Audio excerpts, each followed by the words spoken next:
J'ajouterai à votre question le terme à une capacité d'investissement en diminuant le recours à l'emprunt. Comme vous savez que l'équipe actuelle a certes investi, mais beaucoup fait recours à l'emprunt. Donc il est facile de faire des investissements en ayant recours à l'emprunt.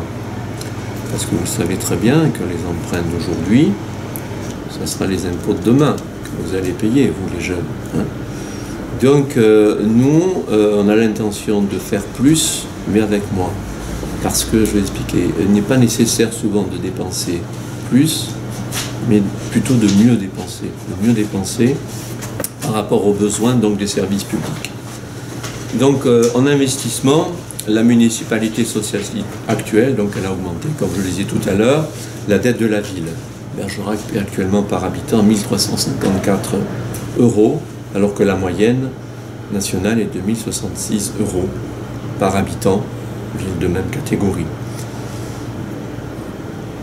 Donc les socialistes, durant leur mandat, notamment ces dernières années, donc, ne dégagent plus de marge d'autofinancement. L'autofinancement, c'est quoi? Normalement, dans les textes, l'autofinancement doit permettre de rembourser le capital de la dette. Les intérêts sont remboursés dans la section de fonctionnement et on transfère l'excédent pour rembourser le capital de la dette.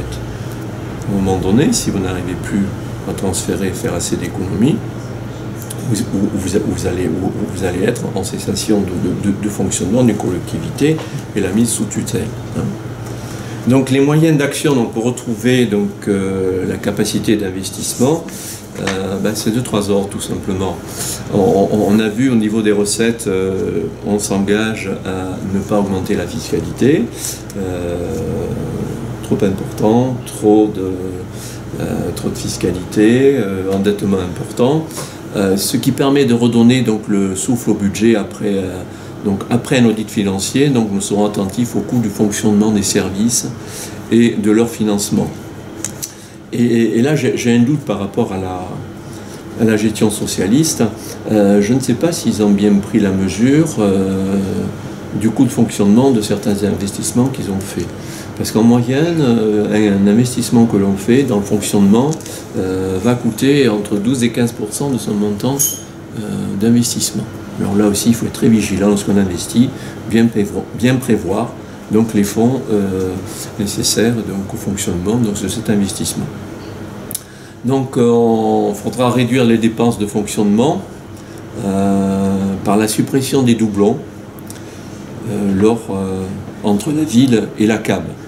Parce que là, l'audit nous révélera, parce qu'on fera un audit également au niveau de la CAB, donc ça nous permettra donc, de réduire des dépenses, par exemple, entre autres de communication ou également de fonctionnement élevé. Ensuite, on peut faire une économie structurelle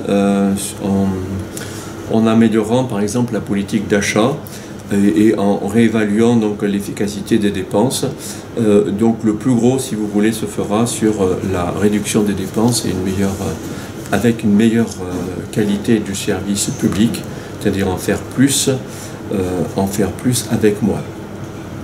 Mais nous aussi, si vous voulez, par rapport à cette fiscalité, nous jouons beaucoup sur le fait que, à partir du moment où vous allez avoir une ville qui va être plus sûre, où les Bergeracoises se sentiront mieux, dans la mesure où les enclavements routiers est pratiquement terminé. Nous avons les relations avec les différentes capitales d'Europe, SNCF, Bordeaux, Paris, 2 heures, 1 heure Bergerac, Bordeaux. On travaillera là-dessus avec la SNCF.